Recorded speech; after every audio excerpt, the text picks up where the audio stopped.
Men o'zi ko'p yeganimdan keyin rezka achok yig'aman. O'sha achok bo'lmasligi uchun drain effektni ichib yuraman.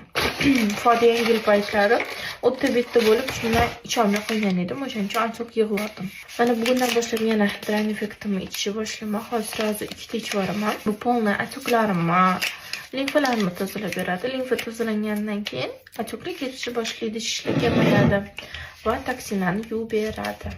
Mazasi anorga o'xshaydi. Va endi sizlar bilan har kuni bo'lishib boraman necha kilo ketayotganini.